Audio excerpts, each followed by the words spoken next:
Bismillah ar-Rahman ar-Rahim. Terms that are used to locate a structure. اصطلاحات کوم چې د یو ساختمان د موقعیت د ټاکلو لپاره کارول کیږي. په نوموړو ویډیو کې موږ هغه اصطلاحات زده کوو کوم چې موږ د یو ساختمان د موقعیت د ټاکلو لپاره کاروو. بېلابېل اصطلاحات په دې تصویرونو کې لیدل کیږي کوم چې د په اناټومي کې د یو ساختمان د موقعیت د ټاکلو لپاره کارول کیږي. لکه مثلا دلته چې دا سوپیریر اصطلاح لیدل کیږي. سوپیریر دا معنا چې یو ساختمان بارې خواته د سر خواته واقع وي نو دې ته سوپیریر کلمه کارول کیږي. او بله انفیریر ده.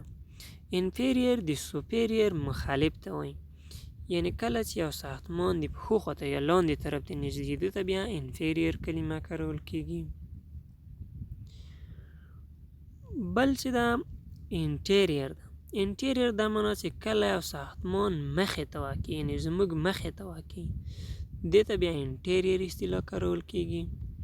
لکه په دې تصویر کې ډیر واضح د انټیریر مخ ته، او پوسټیریر بیا کله چې یو ساختمان شاته واقع وي یعنی شا طرف ته یا د شا لوري ته واقع وي نو بیا پوسټیریر اصطلاح ورته کارول کیږي. خو په یاد ولرئ د انټیریر دپاره وینټرل کلمه هم کارول کیږي او د پوسټیریر دپاره بیا ډورسل کلمه هم کارول کیږي. د دې ویډیو ډسکرپشن در سره وګورئ، هغلته هم انټیریر او پوسټیریر دپاره کوم دوه اصطلاحات وکارول، لکه ډورسل د پوسټیریر دپاره او وینټرل د انټیریر دپاره. په ډسکرپشن د ویډیو کې بیا تاسو ته هم لیکو. نو دوه نور اصطلاحات کوم چې میډیل او لیټرل دي، دا دواړه سره کم کارول کیږي. کله چې مرکزي خط یو ساختمان ورنږدې سي له چپ لوري نه یا له ښي لوري نه ده ته میډیل اصطلاح کارول کیږي. خو که چیرې بیا له مرکزي لیکې نه ښی خواته چپ خواته یو ساختمان لرې سي ده ته بیا لیټرل اصطلاح کارول کیږي یعنی لرې. نو دلته کوم ویکتور چې د مرکزي خط ورنږدې ده دې ته میډیل اصطلاح کارول سوی، او کوم چې تر لرې ده لیټرل اصطلاح ورته کارول سوی ده. په عربي کې میډیل ته انسي طرف او لیټرل ته وحشي طرف وایي. بل چې د دوه اصطلاحات هغه پراکزیمل او ډیسټل دي.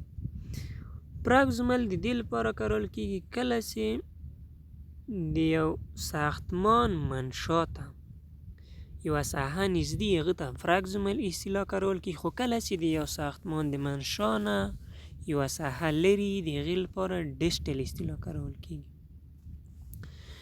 یعنی دا که چیرې د لاور لیم منشا سي دا نقطه نو دې ته چې کله ورنږدې کیږي یوه ساحه ده ته بیا پراکزیمل اصطلاح کارول کیږي. خو کله چې ترېنه لرې کیږي له دغې منشا نه بیا ډیسټل اصطلاح ورته کارول کیږي.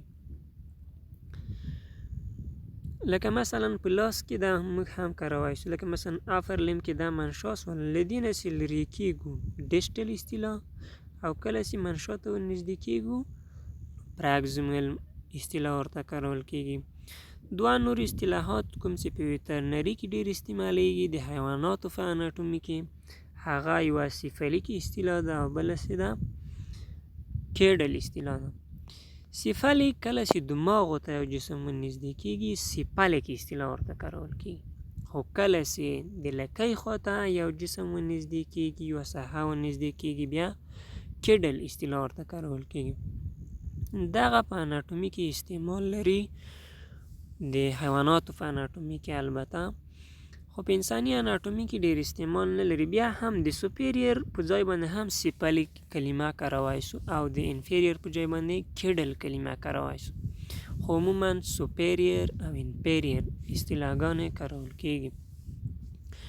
تاسو کولی شئ د نوموړې ویډیو په ډسکرپشن کې هم دغه اصطلاحات وګورئ، او که چیرې ویډیو مو خوښه شوي د خپل ملګرو سره یې شیر کړئ او زموږ د یوټیوب چینل هم در سره سبسکرایب کړئ.